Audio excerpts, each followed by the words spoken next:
What's up, people? Welcome back to the Creative Differences Podcast. I'm Dallas, and I just want to say congrats to Will Smith for finally getting that Oscar. Hi, I'm Gabby, and I don't want to talk about it anymore. I'm Colin, and yep, that's what I got today. All right. And I'm Demi, and I'm mostly here just to be your Oscar correspondent. Welcome to another episode of the Creative Differences Podcast, your one-stop shop for movie reviews, Fancast Fridays, Throwback Thursdays, and a number of other pop culture-related items. Today, we will be reviewing Morbius and Bel-Air. Hey. Woo Yes. woo! Vampires and rich black people. You'll have to see it. Before we get into this episode, please like, please share, please subscribe, please tell your friends. Otherwise, Jerrod Leto will suck your blood. I don't know. Oh God, You don't That want sounds that. like something he would do. He might. You never know. His pale ass. The man gets it. Goodness, Gabby. just subscribe to avoid the whole situation. All right. Let's talk about Morbius. You're the only one who saw it, so go ahead, Yes, man. I am. I saw it like 2 hours ago. Morbius, directed by Daniel Espinosa and written by Matt Sazama and Burke Sharpless. If you don't know who those people are, like me before I saw this movie, Daniel Espinosa directed Safe House, Child 44, and Life. And Matt and Burke wrote Dracula Untold and The Last Witch Hunter. And they did the story for the Power Rangers movie that we talked about last week. So you can check out that Woo! episode. We talked about it a whole lot. The movie stars Jared Leto, Matt Smith, Jared Harris, and take it away, Gabby. Adria Arjona. Thank you. If you're listening, miss that name. Adria. I know that I can say it, but I don't know that I can say it well enough because I was looking up interviews, as I do, to find out how to say people's names. And it was just these dudes like fumbling her name in ways that I wouldn't. Like, I at least got how it's supposed to be said. And they always ask, hey, did I get it right? And she's like, sure. She's like, that's good enough. And there's one guy so who sad. said, there's one guy that he's a British guy, so you know they say everything wonky. Oh. They're a bit dodgy, and they said that they practiced backstage, and he still said it wrong. She was like, "Well, what I told you to say was insert Gabby's clip here." Oh, Adria Arjona. Yes, and you know I didn't really expect you to say it like that, but you know you got close enough. So then he was like, "Adria Arjona," and I'm like, "Bro, how did you practice?" Oh no. Yeah. Also, they're acting like they live hella far from Spain. Spain's right there, guys. Like, Europe, everything's close together. Like, come on, man. So Dallas, tell us your thoughts on this movie. Is it as bad as everybody says it is? No, but before I elaborate on that, I want to get to the IMDb summary because, you know, that's what I do. Biochemist Michael Morbius tries to cure himself of a rare blood disease, but he inadvertently infects himself with a form of vampirism instead. You hate when that happens. Yeah, So, just went completely sideways. Yeah. But, you know, he got abs, and now he has super strength, and he kind of fly. He can control bats, maybe. So it all worked out in the end. First off, obviously, I can only speak for my own opinion. I don't think the movie is as bad as everyone says. And this movie is a good example of the way people talk about movies and the way that I don't like it. Because I feel like if you see the movie and you come out and you trash it, that's one thing. But I feel like a lot of people who are trashing the movie have not seen it because people were trashing this movie well before it came out. And it's just say, hey, I don't want to see this movie or blah, blah, blah, blah, blah, blah, blah. But don't be like, hey, this movie sucks. Have you seen it? Nah, because it sucks. All right, dude, that's not how this works. Anyway, I'm going to talk about my own opinions. I enjoyed the setup. They made me care about the people. Michael came off like a pretty good guy before he got all vampy. Started, you know, biting niggas. It's like story-wise, it's pretty regular superhero stuff for the most part. It gets a bit messy toward the end because the more we dive into the antagonist and his motivations, it's a bit like, what do you want? What do you want? Are you jealous of Morbius? Do you want to be like Morbius? Do you want to be with Morbius? Who are you? It's a little bit wonky. Also, the ending feels a bit rushed, which is weird because the movie's only like an hour and 40 minutes.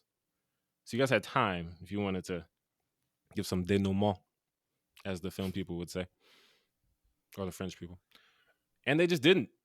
It's like the fight at the end happens, and then there's bats and Tyrese, and the movie's over. And I was waiting for that last scene where him to go back up to not Asa and kind of, you know, Oh God. have their last hug and everything. I'm making progress to me. I've mistaken that woman for Asa Gonzalez in every project until this one. The most amusing part of that, outside of when I corrected you on the podcast, was when we went to go see Uncharted and I leaned over to you and went, remember, that's not Asa. And I was like, I believe you. I'll take your word for it. No, she's great. She's really good in this, by the way. The performances are all good. Matt Smith was having a ball. Like, he gets a very Sam Rockwell like dancing scene. You know the scene that Sam Rockwell has in Charlie's Angels? Every movie. Yeah. But specifically, I was thinking of the Charlie's Angels one. He had a better song because he had a Simon Says by Pharoah Monch. Yeah. But nothing. Matt Smith gets a scene like that, and it was so much fun. I was like, okay, you're doing your thing. He was having the time of his life. Yeah, solid performances. It's pretty standard. It's not a bad movie. It's not a great movie. It's like snugly in the mid tier for superhero movies for me. Like, I would watch it again probably, but I'm not gonna rush out to be like, oh, y'all got to see Morbius. You know, Okay. We got lots of superhero movies. Would it probably be a lot of fun with like friends? Or Depends on who your friends are. Like, the way we watch movies is hilarious and fun. We can make anything fun. It's true. Colin and I had a great time watching The Godfather. Colin laughed when that dude's son died. It was wild. But that's because of the Marge Simpson thing. I'm just saying. Thank he you, laughed when that Gabby, dude's for son stepping died. in. It was wild. In my defense, I wasn't laughing at the dead son. That wasn't what made me laugh. You know that, Dallas. Just saying. You're watching the movie. He says, look how they mess with my boy. Colin bursts out laughing. This is what happened. This is the sequence of events. That's because he pictured Marge saying it. Gabby, you don't need to do this. Yes, I do. She's You know what, choosing Dallas? to, and I appreciate it. Dallas, it's only fair because Colin constantly defends her, so she has to defend him back. The two That's of fair. them need each other. We do. Except when Colin is the one antagonizing her. Because let her say I'm not a furry in this episode, and he's going to. Never mind. Anyway, back to Morbius. Also, something that confused me, Matt Smith's character is named Lucian, or Lucian, however you say that there. But they call him Milo. He shows up when they're both kids, him and Michael. And he's like, hey, Milo. And he's like, yo, my name's Lucian. And then he says something about how you're the new Milo. Like the kid before you was Milo, and like something. I guess like there's a long line of Milos who die. I don't know, because they're sick kids. But then for the rest of the movie, niggas just call him Milo. Like the doctor calls him Milo. He calls himself Milo, I think. It's very confusing. They just changed this boy's name. It's weird. I don't get it. And it's not a major thing. But why do that? Also, one of the last things I'm going to say, it's not really relevant to the movie's quality, but when Tyrese came on screen, Kayla and I both sang out, Tyrese! And that just is a nice reminder that we're perfect for each other, and it made me enjoy the experience a bit more. So yeah, Morbius is fine. It's decent, solid superhero movie. Not as bad as everyone says. Also not that great. I recommend it if you like vampires and comics and you haven't already given up on it. That's Morbius. Shout out to vampires. Next up, Dallas, are you ready? Let's talk about Bel-Air. Yes, let's go. Bel-Air. It was created by Andy Borowitz and Susan Borowitz in that they made Fresh Prince. It was developed by Morgan Cooper, Malcolm Spellman, TJ Brady, and Rashid Newson. And it stars Jabari Banks, Cassandra Freeman, Jimmy Akingbola, Ali Charlatan, Coco Jones, Akira Akbar, Simone Joy Jones, Jordan L. Jones, and Adrian Holmes. There are 3 people named Jones in this show. Are they related? They're not related. No. Huh? I don't It's think a any of them common last related. name. It's a common last name, especially for Black people. IMDb summary says, the journey of a street-smart teen whose life is forever transformed when he moves from the streets of West Philadelphia, born and raised, to live with his relatives in one of LA's wealthiest suburbs, Bel-Air. So it's over now.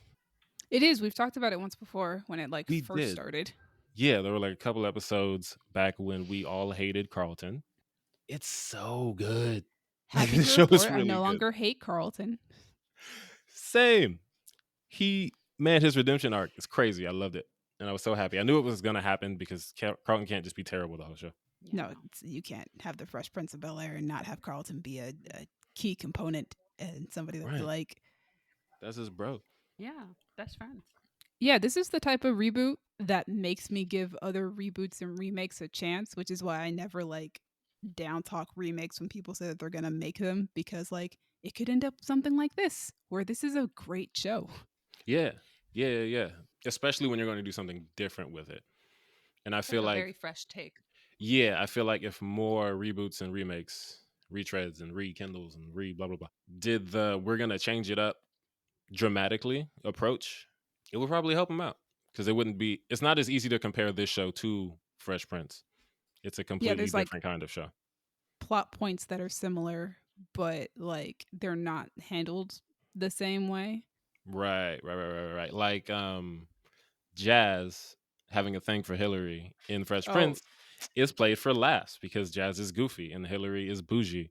Jazz would never have a shot at Hillary. But in this show, Jazz is not goofy. He's smooth and cool, and he's the voice of reason and he's for got a Will. shot. It's funny because I was watching it with Kayla, and that last scene when Will is talking to Jazz, Mm-hmm. like back at the top of that hill, Yeah. Kayla leaned over and she said, if we hadn't seen Jazz interact with other people, I would think that he's in Will's head. Like he's like Oh. a ghost or something that only Will can see, and like his spiritual guide, like a guardian angel or something. And it's funny because if you take out Jazz's scenes with other people, it really feels that way. Will is going through something and Jazz just comes in. It's like, well, man, if you give up on your cousin, then your boy's really out of luck. And it's like, you right, Jazz. Thank you, wise man. But yeah, I think that this show did a great job of taking the story of the Fresh Prince of Bel-Air and reimagining it into a drama. It's a really well-written drama, in my opinion. The Yeah. cast is amazing. They all did a great job considering they had such big shoes to fill. Especially Jabari Banks, who plays Will. He does an amazing job on the show. Never fails. He be eaten every scene that he's in. He be eaten. He's so good. He has the Will Smith emotional face down. Like when I He watch has him some in the scene, Willisms. yeah, when he's sad and you can just see it in his eyes, I'm just like, man, he's so close to saying, "How come he don't want me, man?" I can see it, I can feel it, but it's really good. I mean, he kind of does say that, but not in those words. Yeah, exactly. I was saying, it's funny because I love this show so much because It's really good. everything that they do to reference the original lands right in my heart. I'm like, yes, I know that reference. I understand everything. And it makes me so happy. Yeah. I have one criticism of the show. There's only one problem that I have with it. Well, what's up? Y'all, when season 2 happens, y'all better put Ashley in this show a lot more. Where is my girl Ashley? Yeah, I feel like the first few episodes, we barely even saw Ashley. Yo, the whole season, we barely even saw Ashley. She had some moments. She had some, but Not compared to like compared to, all the like, other yeah. characters, like she would like disappear for whole episodes. Like, yo, where's Ashley at, man? But Jeffrey it's had also, more to do than Ashley. Jeffrey is the enforcer. He's Yeah, Jeffrey's a gangster. yeah. The butler? Yes, Jeffrey got shooters. Jeffrey got shooters ready to gun you down. Is he like Pennywise? Not Pennywise. He's like Alfred Pennyworth. Jeffrey's way more What? gangster than Alfred. He is, absolutely. Yeah. Jeffrey's Jeffrey's one So of he's those like a things on the bodyguard. No. He's Oh, not. He's the okay. house manager. Yeah, that's his title. Okay. But he also got shooters. Exactly. He's basically a character snatched out of the Gentleman movie. Yeah, he is. Oh, okay. Yeah. He's Okay, basically that makes Charlie sense. Hunnam's character. Yeah, Okay, yeah. okay, And Uncle okay. Phil is Matthew McConaughey. Yeah. That's a perfect comparison. My wife. But it's funny because one of the things I was talking to Kayla about in the last episode, when we would cut back to Hillary and her situation, it felt obviously insignificant, seems like a kind of messed up way to describe it. But by comparison to what Will is going through in that last episode, I'm not super worried about Hillary's trying to expand her influencer situation. I think I would disagree with that because Hillary and Will are at two very different stages of their storylines at that point. Hillary's is I'm about to solve this problem. Will's is I'm about to spiral downward. So it's two very different places, I would say. Right. So, I'm I saying, still- like, as a viewer, when I'm invested in the protagonist who has been having these issues with, I don't know my father. and the whole show has been talking about, oh man, Will's dad. Are we gonna tell him? We can't tell him. I don't know if we should tell him. And then you start to get to the point where you think, oh, this might all come to a head. Then that feels a lot heavier for me. I mean, you need a B story. Yeah, and I feel like that's part of the thing with why Ashley didn't get so much shine, because her situation is important, Her situation is hella important, and but there aren't really should definitely be televised a lot more. but there aren't really stakes that are going to, like, But if we there don't see could what be. happens right now, Ashley's not in any kind of danger or anything. But the thing is, she could be. Just because you don't write about it doesn't mean that it can't be there. Like, no, you just didn't write about it. I am interested to see where they decide to take Ashley's storyline, especially since her mom seems to know that Ashley is hiding something. Mhm. Specifically what she's hiding, which is that she is exploring her sexuality. I'm just saying that there is more that they could have done with Ashley. That's all Yes, I'm saying. That is my definitely. criticism, is that Ashley was not involved, and I would like to see more of Ashley. Especially considering her relationship to Will in the OG series was, they were so close. She was the first person who was super tight with Will, and that doesn't happen in this show. Yeah, that Although was I an do interesting love change. her relationship with Hillary. Yeah, I like the talk that they had, because that was also something in the original show when she's talking about sexuality and, am I ready for this? Am I ready for that? She talks to Hillary. And then in this show, when she's talking about questioning this and that, she talks to Hillary, which I thought was a cool little parallel. I do like that they include Will's mom a lot more in this version as well. She Yeah.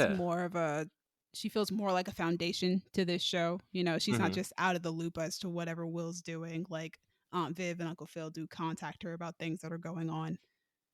Yeah, she does need to relax a little bit, because everything that happens, she's ready to fight her sister, and I'm kind of getting tired of it. Just, oh my God. Woman, That seems to be you sent down. him here. They seem to have resolved that in I that hope one so. episode. So, Like, man, he gives him a nice pair of shoes and she's ready to throw hands in the kitchen. oh yeah, I think it's interesting that they've brought Lisa in so early into the series, because we've discussed this before. Will was kind of the playboy for like 5 whole seasons, and then Yeah, Will was a hoe. finally got and then he finally got a consistent love interest in Lisa. So Mhm. it's interesting that they brought her in for the first season this time around. Carlton's storyline is great, as you mentioned. Oh my God, Carlton, he's so dope. Now, like, even the way he handles that last episode, coming full circle to, he's the main one who wants to protect Will and look out for Will. And he was the antagonist for the first few episodes. For like the first half of the season. And I'm so glad that they turned that around. And I like this actor too, so it's a situation where I don't want to dislike you when I see your face. I want to be happy when I see your face. Yeah, but also the show is also very well shot. It's a good looking show. Mhm. I love the Bel-Air mansion. It looks really dope.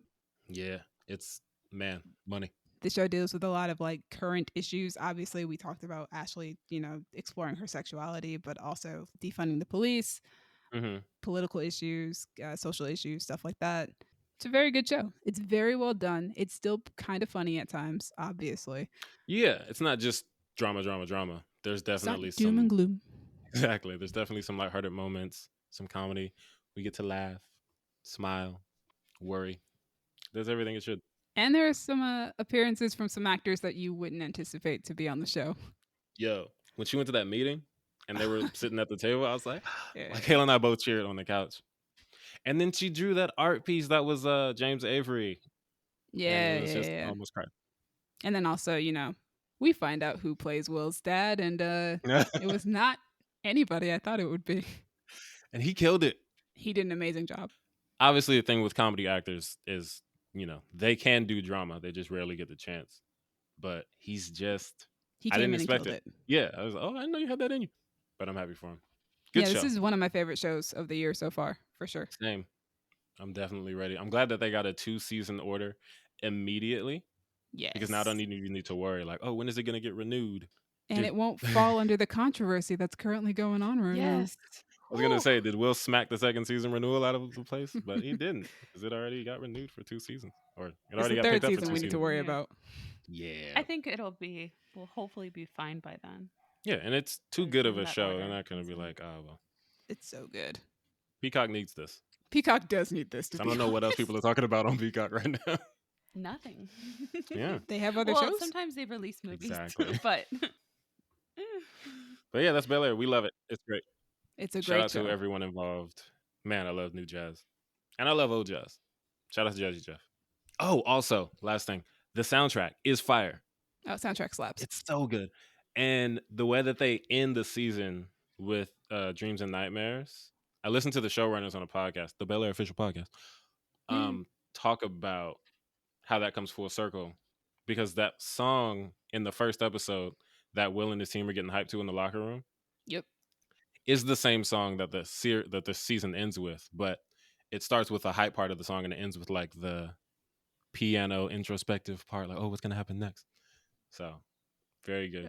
Yeah, because they left Very us good wondering storytelling. what's going to happen next. Yeah. I love it. I can't wait for season 2. All right, guys. I'm assuming we're doing what you've been watching. All right, let's talk about Atlanta. Oh my god. I don't know how we're going to do it in that 2.5 show was minutes. haunting. We have to just get through it real quick. This is a tricky one.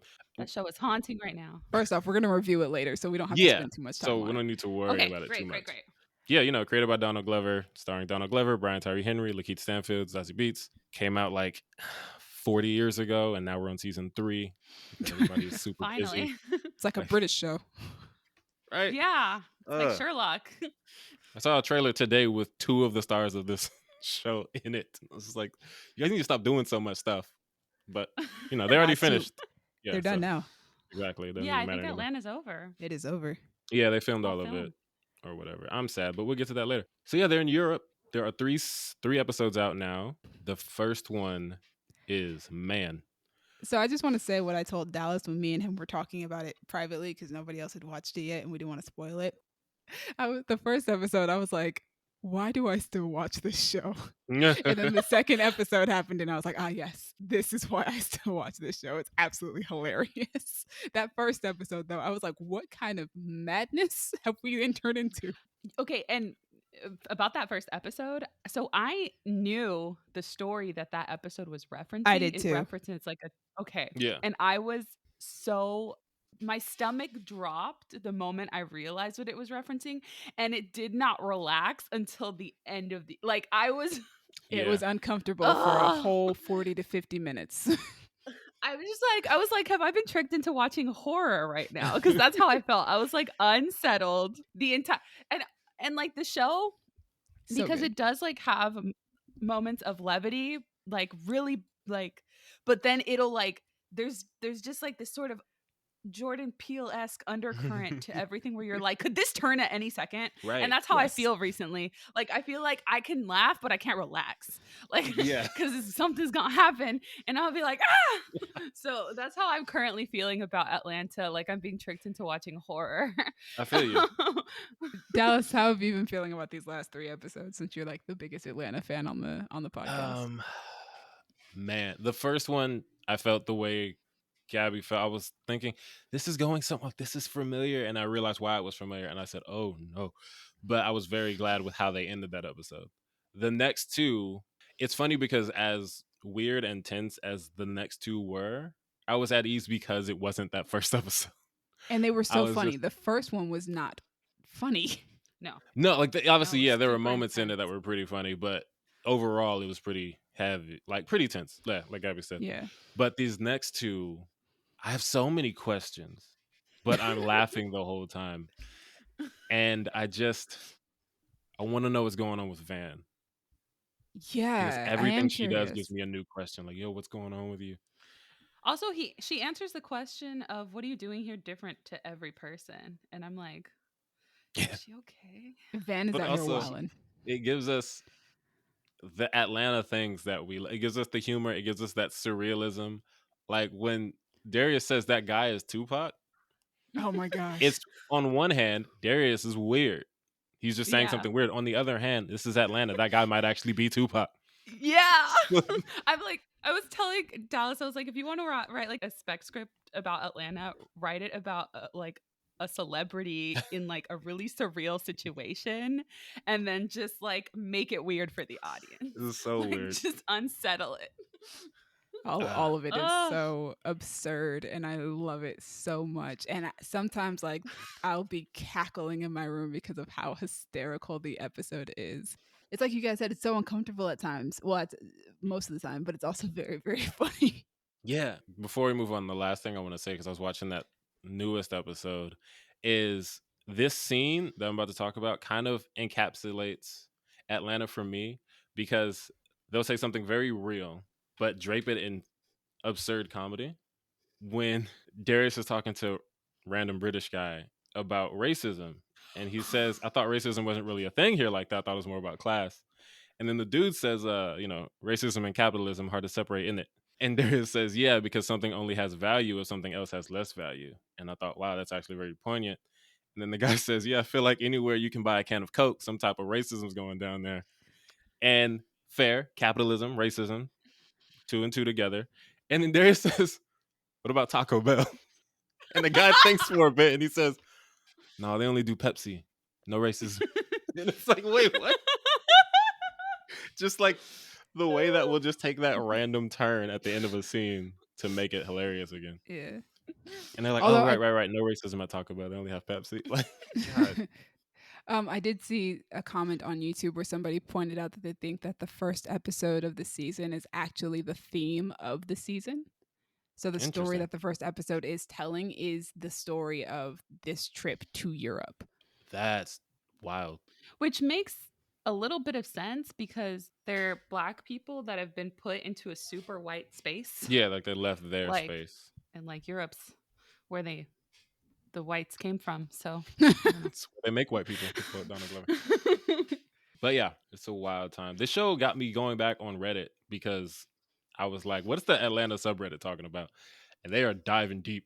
So it's like, I bet. let me dust off my Reddit account to talk about this show with people. And I'm enjoying that. So shout out to Atlanta. Nice. Glad it's finally back. Gabby, what have you been watching? So I just watched Jerrod Carmichael's HBO special. Nice, he's so Rothaniel? funny. Rothaniel, Yeah. yeah. And this is a little bit different. It's not just I would liken it much more to like a one-man show than like just a straight up comedy show. Like he's still hilarious, but in it he opens up about secrets that he's been keeping. Specifically, he comes out. Right. He talks about how like the people in his friend group have taken it because he's like he's 34 and he's like, I've really kept this a complete secret from everyone, like no one knew. And he's like, so some people feel duped, and so it gets really like serious and personal and painful for him. And also, and like what I thought was interesting about the show was that like he asked the audience at the beginning of the show to interact with him, so to like ask him questions and to make comments, so it felt more like a conversation, to be honest. And he sat the entire time, so it was like he and the audience were having a conversation. Right. It's really poignant. It's extreme. It felt like I was having a conversation with a friend about something very personal. And he's really introspective in it too. So not only is it really funny, but it's just going to tug at your heartstrings. Like I know we're all like, I know Dallas, you're a fan of Jerrod Carmichael because you used to watch the Carmichael show. I do. also like used to that watch show. the Carmichael show. Jimmy, tell me about did? that show. Okay. I did tell you about that show. I forgot. Yeah. It's a fantastic show.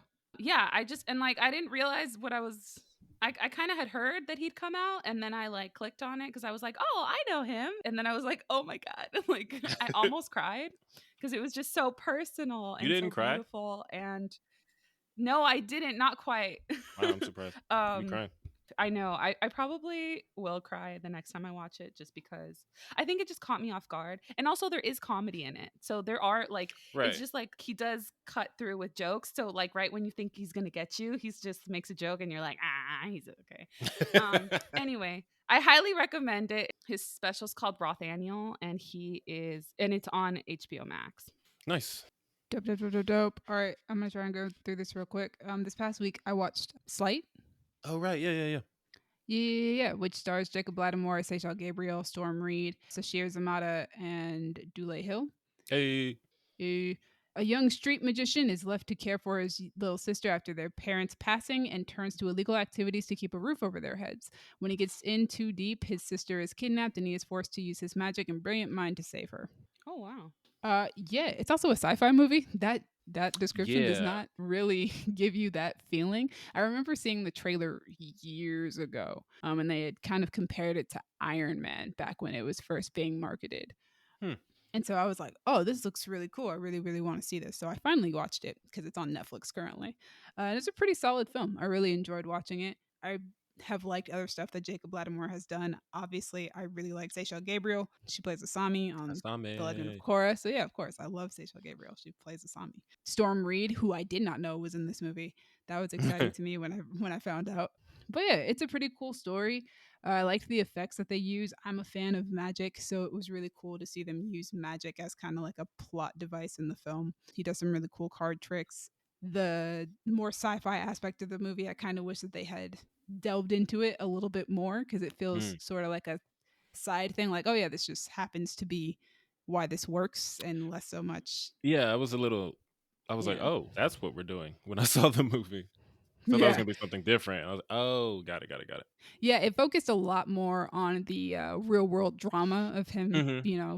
working for a drug dealer, and less so than the like supposed superhero aspect that they were playing up in the marketing, which is what I was looking forward to. Yeah. But yeah, it's a pretty good movie. If they had made a sequel, I probably would have watched it because it ends off on kind of a cliffhanger and kind of in a way that makes you think that like, yo, this kid probably is going to end up becoming a superhero, and that's pretty cool.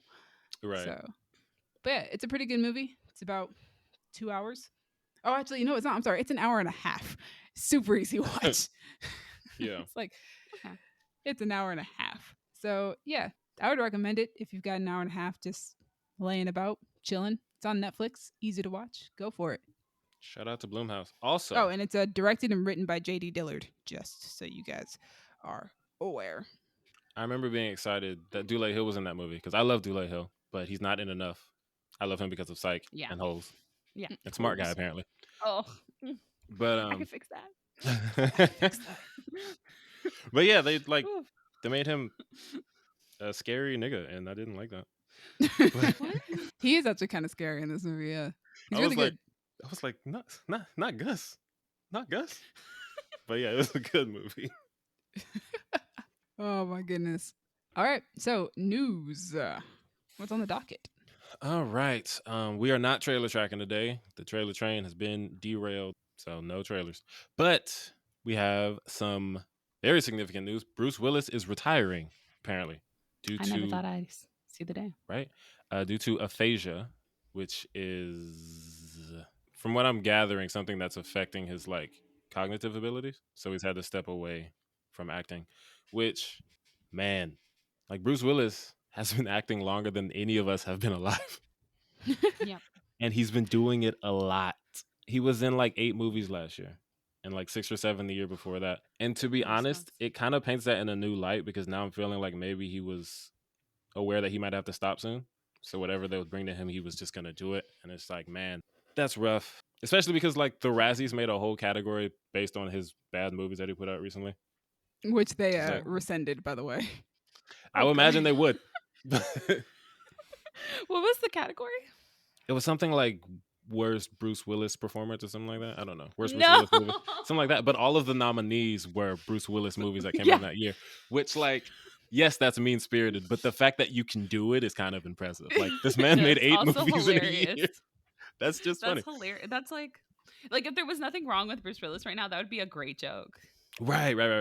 And obviously it's one of those situations where we didn't know that was gonna happen. But yeah, apparently aphasia is a language disorder caused by brain damage that affects a person's ability to communicate. But yeah, he's been doing this for upwards of 30 years, so jumping off of stuff. 35 Dying to 40 hard. years. Yeah. Well, I would like to personally thank him for the Die Hard movies. Well, the first 4 at the very least. Looper, for sure. Yes. Unbreakable. Unbreakable's amazing. It's the Sixth Yeah. Sense. The Fifth Element. Sixth Sense was dope. Fifth Element was. He's got so many dope movies. Yeah. It's a Mhm. Grew weird. up on Fifth Element. Yeah. Yeah, Oddly, the Expendables franchise because he really, helped bring that together. Pulp Fiction. think, right? Amazing. Oh yeah. I rock with the Expendables. It's very silly, but it's what it needs to be. But it's what we kind of wanted at the time, right? We're like, wouldn't it be cool if like all these guys like were in a movie together? And then they did it, and it was like, yes, Right. All these old men were just shooting things and blowing stuff up. And yeah, it would be dope, and it was. And Red, right? He was in Red. He was in Red, which is funny because that movie's plot actually is based around them being old. And in Expendables, they're just old. Like, it's not a plot thing. Also, but they're expendable. They are expendable. Lucky Number 11, slept on masterpiece. Yes. That movie's amazing. Yes. It might be one of my favorite Bruce Willis movies, actually. It's so good. Oh, also Sin City. He has so many movies. I heard someone mentioned Lucky Number 11 on the on Brett Goldstein's, like the guy that does Ted Lasso, on his podcast. Mm-hmm. And I was like, I have to text Dallas about this, and then I didn't. And then you didn't. But and I know, I'm sorry, I meant to, but I was gonna be like, Dallas and Kayla. I would have been very happy to get that text. But thank you, Bruce Willis, for your long years of entertaining us and for putting out some straight up bangers. Yeah, a lot of bangers. Yeah. So many. You're in the acting Hall of Fame or whatever. I don't know. That's probably a thing, right? I'm gonna miss him. Yeah, I hope they give him an honorary Oscar in like a couple of years. I'm sure they will. They have to. Like, he's been doing this for way too long. Yeah, you can get that. What's the one called? Lifetime Achievement thing. Yeah, I think that's what they just gave Samuel L. Jackson, right? I think so. Yeah, because they were like, Sam, we're so sorry that you didn't win. Here you go. Also which also I feel like is a baller ass thing when like the Academy is like, man, we messed up. Here, let me make a special one just for you. I don't even think it's like we messed up. It's just like, dude, you've been making so many movies and like a bunch of them are classics. Like, yeah, you got to get an Oscar. Yeah. Or like you should have won. Yeah, because they did that. They also did that for Hayao Miyazaki, which I was like, yes. Oh, nice. Like he definitely deserved one. Just like some of the greats that you're like, I can't believe this person never got an Oscar. They that's what that award's basically for. Speaking of Oscars. Right. Speaking of Oscars, because you only have a small amount of people who you can get nominated, and then obviously an even smaller amount of people who win. 20% of the people are going to win. So, it's a very small percentage in Hollywood. But speaking of the Oscars, which happened last week, which I feel like we're only discussing because we discussed the nominees, I really, really need to go back to predicting Oscar winners and seeing if I can win money for it, because I wasn't even trying this year. You can. I will ask some coworkers. I will teach you how. Is there like a DraftKings for Oscars, like a betting app? I'll look it up, but like my coworkers, they bet on like football games and stuff, and they know the sites. My mom was like, I bet you that they have some betting pools in Vegas. But anyway. Oh yeah, they'll bet on anything in Vegas. They 100% do. Absolutely. Yeah. I think we're just gonna go through like the highlights, like the things that we loved. So like for me, let's start it off with Ariana DeBose winning Best Supporting Actress for West Side Story as Anita. Yes. I believe she's the second Latina woman to win an acting Oscar. To win any acting Oscar? I mean, yes, I think so. Kind of. That's insane. Hilary Swank's grandmother is Mexican, so technically Hilary Swank. But if we're going off of like identifies as Latina, only the second. Yeah, she's the second, and the first one being Rita Moreno for Anita in West Side Story. Yeah, they've won like 60 years apart for the same part. For the same exact role. It's not great. That's not great. But it is fantastic that she won. I loved her speech. She's amazing. Yes. I love her. I think that she's fantastic. And I think that she's like the future of Hollywood. She's a triple threat. She's a fantastic actress. She can sing. She can dance. She can do it all. And she's really, really good. And I've been a fan of hers since Schmigadoon last year. Super stoked to see what comes next. Yes, the second, Dallas. The second. I've done this 94 times. No one's won Best Actress. There's that's the only person of only color supporting. that's ever won Best Actress is Halle Berry.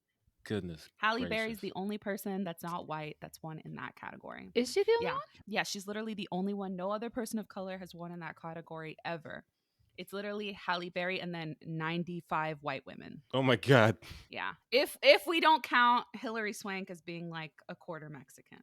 We don't. I don't think Hilary Swank's counting it. So. Yeah, I don't think she counts. If she counts it, then sure, count it. But like, I'm not calling Kayla German because her grandmother is German. Yeah, it's literally only Halle Berry. And it's been 20 years since Halle Berry won. Shout out to Halle Berry. 2002. She's a legend. And actually, like at the time, the Academy did not want to acknowledge that it was a significant milestone, because then they have to admit that they're hella racist. Yeah, I wouldn't want to either. So only Halle Berry was like, I'm the first one. And then everyone's like, chill the fuck out. Jesus. Girl, Ugh. you're the only one. Yeah. So Yeah, she's the only Still the one. only Well, at one. the time, she was like, "I'm the first one," and then since then, it's literally only been white women. I can't wait till someone else does too. Nope, not gonna happen. Okay, cool. Yeah, the last Latina to get nominated was Yalitza Aparicio for Best Actress, which In was Roma. like in 2018. Yeah, 2018. And before that, it had been 2004. So it was like 12 years, 14 years between. see, this is Latina the Best stuff that Actress should be nominees. getting headlines right now, not this whole slap situation. We need to talk about this. I mean- I feel like had the slap not happened, it would have been a bigger headline because we also had another milestone, which is the first deaf man to win an acting Oscar. I have seen people talking happened. about that, though. The only yeah, and he's the first and the only other deaf actor to have won an Oscar is Marlee Matlin, and she was his Marlee Matlin. co-star in the movie Coda, which he won the Oscar for. Yeah. Which and Marlee we Matlin met is her in amazing. our summer camp. I was about to say, yes, she's so nice, and I think we actually saw her Oscar actually when we met her that day. Yeah, we saw she brought her Oscar. And we her saw a couple Golden of her Globe, yeah. awards. Yeah. Yeah. But yeah, congrats to him. Yes, congrats. Or Marlee Matlin's also the youngest woman to have ever won a Best Actress Oscar. Oh, nice. She was like 21. But yeah, and also that win was so cute. Yeah, that was great. That was fantastic. I loved the way that they announced his win and everything. That was fantastic. It was a great moment, and then the entire audience doing the sign language for applause as well as he was going up to the stage. I thought that was really, really great. I got to explain that to my family. Oh, you did? Yeah, we were at Caleb's Oh. parents' house. Everybody was like looking kind of confused at the TV, and I was like, "It's how you applaud for people who are hearing impaired." Like, oh, got it. It's like, yeah, you don't. Yeah, and like, oh, okay, got it. Because They're like, this. yeah, I was like, they don't hear clapping, and I was like, what are they doing with their hands? And I was like, that's how you do that. Another highlight for me was, first off, any highlight for me is any time that I guessed something correctly. I knew Jane Campion was Yes. going to win Best Director. That one was easy. Yeah. I haven't seen The Power of the Dog. I might put it on my watch list. Um, Encanto wins for Best Animated Feature. did you see? Yeah. Did you watch her speech when she won? Yeah, she was I watched the reading whole thing. straight off that Oh paper. yeah, she read off Okay. her paper. I was gonna ask if she tried to belittle any black women when she was there. No. this No, time? you could tell her publicist wrote that paper and she was No. sticking Publicist was to like, it. stick to the paper. She was like, if you go off this, I'm dropping you as a client. They were like, You have "Jane, caused stop my it." blood pressure to rise. Too high. Billie Eilish and Phineas win for Best Song for No Time to Die, which I feel like I've been waiting 2 years for that win because that song came out before the quarantine started. So it was like Oh, they're gonna yes. win. It's just a matter of when the movie comes out. So yeah. Like I know a lot of people wanted Yeah. Beyonce to win because it's Beyonce, but for me it was just like they've been waiting 2 years to give this song the Oscar. I want Beyonce to win because I like that song. Yeah, I wanted Lin to win because that's all he needs for his EGOT. But we all know that like Lin puts out bangers, so he's definitely He'll get nominated again. Yeah, this is his only second nomination. He has plenty of time. Also, that song Disney isn't even gonna like keep the having best him song right. in that movie. Yeah, but he said he would have probably picked that song to be nominated even if We Don't Talk About Bruno had been a hit when It's a the movie beautiful came song. out. Yeah, and it does encompass the theme of the film really nicely. It also just makes you want to cry. I don't think it would have mattered how good any of the songs were that were nominated this year. I feel like the Academy has been waiting for the No Time to Die movie to come out so they can Yeah. just give that song the Oscar. Yeah, I think the last like 6 or so James Bond movies have won an Oscar or something like that. So literally, if they see James Bond on the ticket, they vote for it. Also, this was like the 60th anniversary of James Bond, and they like celebrated it that night. So yeah, it was like they're gonna give it to James Bond. Yeah. But also, Billie Eilish and Phineas are fantastic songwriters, and I really, really like that song. They are. It's a good song. I just, I was rooting for someone else, but it does not matter. It was that was gonna be a hard category regardless. Okay, you have Lin-Manuel Miranda, Billie Eilish, and Beyonce. No. And Diane Warren, Like, who has been that- nominated a bunch. Oh yeah, I want her to win too. I was like, oh, she's been nominated like 13 times and she hasn't won yet. I'm like, oh, lady, please. She's the Roger Deakins of the songwriters category. Word. Explain. Roger Deakins is a cinematographer, and he was nominated like 16 times before he finally won an Oscar. Colin, any Dude, Oscar thoughts? and Kate Winslet was nominated like 8 times or something before she won too. Colin. Sorry, I was waiting for. No, Gabby to be done. I respect the politeness. I'm sorry. No, it's quite all right. I don't really have any Oscar thoughts. I mean, I didn't watch them, Same. so I didn't watch them. I have thoughts Oh, I'm because sorry. Be Alive is dope. Deacon won his Oscar on his 14th nomination, which was for Blade Runner 2049. Yes. 14 times the charm. I'm glad he as they finally say. won. Oh, that means that she does have one more chance. she's competing with him specifically. Another big win. We were talking about Will Smith earlier. Obviously, won the Oscar, which he deserved. Also predicted that one as well. Yeah, like That was an interesting night. This is what happens when you work with a black director. You get your Oscar. Keep working with black people, you keep winning Oscars. That's science. Science. Yeah, correlation and causation. I would not argue. We have a review for King Richard. If anybody wants to hear that, check it out after this episode. I think I mentioned in that episode that I thought that he was probably going to get the Oscar. And he did. Look at that. Well deserved. It's been years. Yeah. And now he can just go back to doing popcorn movies, which is what I would like because he got the Oscar. So Yeah. Yeah. And on his third nomination too. Yeah. I think third. Yeah, I think that I know he the was first nominated nomination for was Ali. Ali. The second one was Pursuit of Happiness. And then now this Yeah. time for King Richard. He got it. And I'm so happy because he's my favorite actor. And I don't care about the Oscars, but I care that my favorite people are happy and get things that they want to get. So I care about this Oscar. Yeah. I'm so happy. Like, yo, you made it. I know you guys are probably waiting for us to talk about the controversy that happened at the Oscars, but literally everybody and their mama has been talking about it. And we don't have time to unpack all that, so we're not going to. Yeah, it's been out long enough. You've heard all of the bad takes you can handle. And you've And probably probably seen a some couple good of ones. Yeah.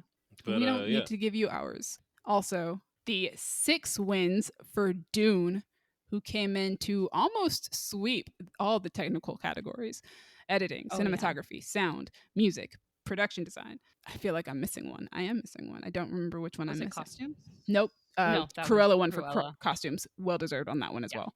Yeah, that was a strong that was also a really competitive category, I It thought. was. I also Um, want to say that if you guys go back to our episode where we talked about the Oscar nominations, I predicted that Dune would probably win for Best Visual Effects, and the other Yeah. 3 thought I was crazy.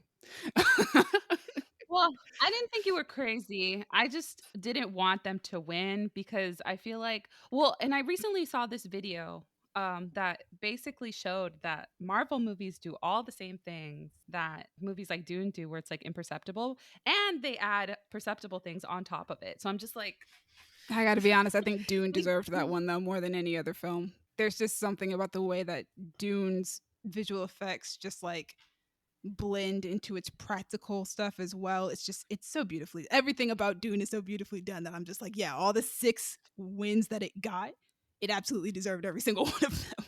I'm not of the opinion that they didn't deserve it. I just feel like Marvel movies do deserve more recognition than they get.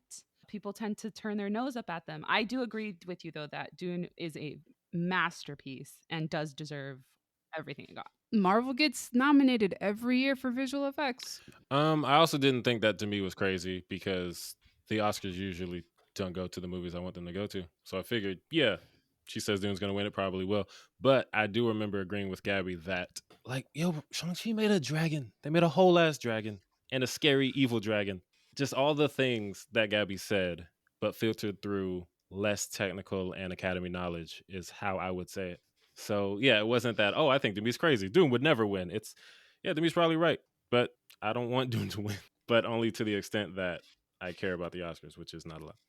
Nah, Dune earned that. But also, Greg Fraser is one of my favorite cinematographers in the game right now. He just did the Batman. Like, this dude is amazing. He did Rogue One. He helped develop the technology that they use for The Mandalorian, which is currently starting to be used across the industry, the volume. He's amazing. He's such a dope cinematographer. He's a great photographer as well, which, helps. So I'm glad that he won. Did he also do Arrival? I want to say he did Arrival, but no, wait. I think he did Let Me In. I don't think he did Arrival. Okay. Because if he did Arrival, like, I agree. I think that I wanted him to win because Dune it's gorgeous. The challenge with that is, like, how do you take this climate that looks pretty much all the same color and just make it look dynamic and, like, beautiful? And you could take any shot from that movie and put it up on the wall and it's going to look amazing. For your information, I love that. The cinematographer for Arrival was Bradford Young. I love Bradford Young. He did Thank Solo, you. A Star Wars Story. He's great. I feel like such a Yeah. nerd that I was able to name that off the top of my head. Anyway, No, you got to know these things because, like, eventually you're going to want somebody to light and shoot your movie, and you got no names. I want Greg Fraser. There was another podcast that I listened to with Greg Fraser where he was talking about how they decided to shoot the desert and make it look different and stuff like that. So that was cool. Yeah. But yeah, I was really happy for that win. Disappointed with the Oscars for not showing those 8 categories they should have, because it still ended Yeah. up being longer than last year's Oscars. So you might as well. I would rather see those categories than see fan voted Twitter poll stuff, which I I think mean, I Was that appreciate the on there? chaos, but yes, Yeah. it was I mean, on the there. chaos made it What movie entertaining. won that? Army of the Dead won for fan favorite Oh, wow. movie, and The Flash entering the Speed Force won for best applause moment or some cheer moment or something like that. I don't know. Oscars, please don't do that ever again. Cheer-worthy moment. Don't do Wait, it I again. thought that since that movie didn't come out in theaters, they couldn't. It couldn't that or win something. favorite movie, but it could win for cheerworthy moment, because The Oh. Matrix also got like number 5 for cheerworthy moment. Okay. Yeah. Why do you think they shouldn't do that? It just felt like pandering. And Yeah. also, like, why would you sacrifice these? Because what I like about the Oscars is that those categories are things that people don't normally think about. But for a moment, you get to celebrate people behind the camera. So, like, why put in these moments from movies that, like, yeah, they're fine, when you could, like, give people their flowers? You could celebrate them for a minute for making something that is so beautiful but also imperceptible. I just feel like they need to give people their flowers, and in this moment they like removed it, and then like you get to learn about like smaller things like short films Yeah, but hold and on. like short documentaries. I don't know. You're not answering. You're answering a different question, because the question Oh, you're okay. answering is why shouldn't they cut out the other awards? I'm saying why shouldn't they acknowledge the fan voted awards? Because you're also Because giving the flowers Oscars to aren't people. about the fan favorite stuff. It's about the industry recognizing their own. And it's about Right, but that doesn't mean that you can't give flowers to stuff that the fans appreciate. If you're gonna do this, it can't be a Twitter poll, because Twitter polls are so easily inflated, as we have just witnessed with what happened this year. like people chose chaos. Oh, they chose chaos. They And as chose, much they chose as jokes and chaos. as much as I loved the chaos of it all, that's not what I want out of the Oscars. Like no one took it seriously. There's a difference between this shouldn't be done in this fashion and we just shouldn't acknowledge what fans like. I don't think that this is the award show for that. There are other award shows for that. It just doesn't fit the tone of the Oscars, and it's also not who the voting body is. Like, we are not the Oscars voting body. We're not even the nominee body. I like watching it because I like watching people win basically an American Lifetime Achievement Award, Right. or like a Career Achievement Award. And also because it helps launch people that have relatively small, like, indie careers, particularly actors, especially if this is like their first nomination and they've only made like 6 movies. It helps launch them into the stratosphere. Right. Like they become household names. And do I think the Oscars are a little bit elitist sometimes with the films they vote for? 100%. Absolutely. Do I think that like movies like Spider-Man and, you know, literally Marvel movies, do I think they deserve to be nominated in other categories other than visual? 100%. But making like a popular movie category or like putting up Twitter polls, I don't think that solves the Academy or like the Oscars issue with ratings. Right. And it doesn't make them inclusive of blockbuster movies. It doesn't. It's just it's condescending, or it's what's the other word? Pandering.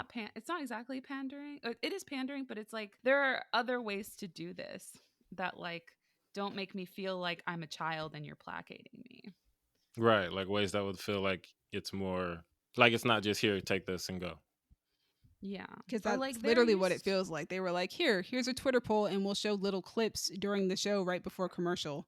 And Right. then Yeah. that's it. We're not actually acknowledging any of it. It's just here. But we're not actually giving them their flowers. We're just saying, Yeah. here you guys go. Here's the stuff that you guys liked. Okay, let's go back to doing what we were doing.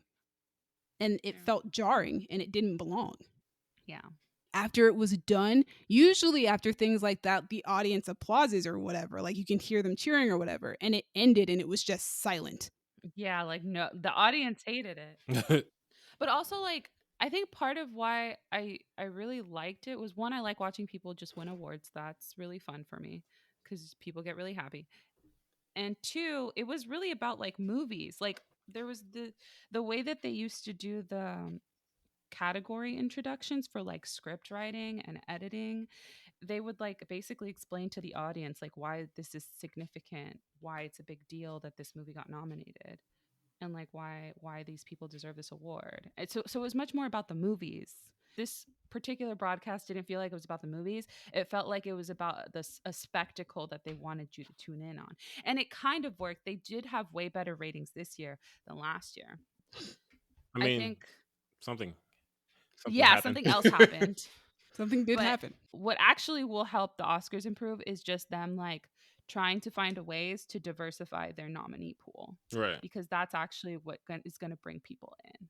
For example, normally I don't want to I'll watch an Oscar nominated movie and I'll be like, cool, and then I have no real interest to rewatch it again.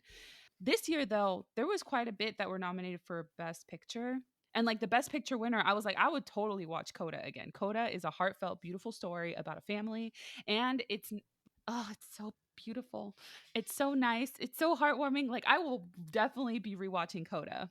And Dune, freaking Dune was nominated for Best Picture. It's amazing. Like I haven't been this excited since Black Panther was nominated for Best Picture like a couple years ago. That was a great year to watch too. Yep. But I think that's how you actually get ratings, is like you diversify your nominee pool. You actually work at diversifying your nominee pool instead of just like being sort of lazy about like maybe that's who what it gets is. nominated. It just felt, the Twitter poll felt lazy. It was like, Yeah. here you go. Fair. Here's a Twitter poll. And it was like, Yeah. what? Definitely feels like a lazy way to go about that. Or like give me something to root for. Like that's more what it is. Like, you know, when Yalitza Aparicio was nominated in 2018, I was really excited. And when Black Panther was nominated in 2018, I was really excited. I tuned in to root for stuff, even if like you kind of already know who's going to win, but that's not the point. The point is that I'm tuning in to like, you know, cheer something on. I saw somebody call it filmmakers Super Bowl, which it kind of is. You know, you tune in to I see say that at work. Yeah, you tune in to see who's going to win and to appreciate the work of all these people who are sitting in that room. And if you're not into movies like that, that's cool. Like this is not going to be your thing. Yeah. But if you're like me and Gabby, then like we're like, yeah, I want to see all these people get their flowers, get their praise. And I think a lot of people were upset this year because it felt like the show didn't really care to do that. Yeah. It wanted the ratings. Although I will say this, there was a segment of presenters that came on together that I was super excited about. I knew that Lily James was presenting. I knew Naomi Scott was presenting, and I knew that Halle Bailey was presenting. But when they said the live action Disney princesses were going to come on stage and present together, I nearly screamed. I was just so happy to see those three together on screen and like as like, you know, being acknowledged as like the live action Disney princesses. Like that was super exciting to me because I was like, I never thought I was actually going to get that moment. It's a moment that I've been wanting for a few years now. And I was just like, I love this. This is great. A lot of people had issues with the script that they had to read at that moment, but I was just happy to see them all on stage. So that's just me. Dude, the Rachel Ziegler joke was chef's kiss. Also, they put her with the tallest freaking dude they possibly could for that presentation. Dallas, you had like a question or something? No, I want to say, speaking of giving flowers, shout out to Questlove. Yes. Because he won for Summer of Soul. And I feel like that got overshadowed by the slap. He was getting the award that Chris Rock was presenting. So if anything got overshadowed, it was his. But everyone who's like in the hip hop community has been very excited, as we all should be. So shout out Questlove. And the documentary does sound great, Summer of Soul. Coincidentally, it's on Hulu and Disney Plus. Chris Rock is in that documentary. What? Yeah. So it's just that's probably why they had him. Like, I would think, yeah, it's like, hey, present it to your boy. Although one of the filmmakers was pissed off because Chris Rock was like Questlove and those 4 white dudes, and one of them is Indian. Is that what he said? Questlove and those 4 white dudes? Ouch. Yes. I think he's like Indian. He's like one of 3 Southeastern Asian people to win an Oscar. And Ever. Chris Rock said Questlove and those 4 white guys. Oh, Damn. That's how you get slapped, Chris. Stop it. And with that being said, that's all we've got for you guys today. Wait, no. One more. What's up? Riz Ahmed won for best live action short, I believe. And I love Riz Ahmed. I'm really proud of him. I didn't even know he was nominated. So congrats, Riz Ahmed. Yay. Dope. Boy.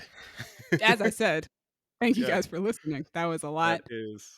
Thank you, audience, for listening to all of that, whatever made it in. Thank you, Crown Digital, Brandon, and Io for putting us on Spotify and Apple Podcasts. To me, thank you for chatting about Bel-Air and how dope it is. Gabby, thank you for chatting about Atlanta and how dope it is.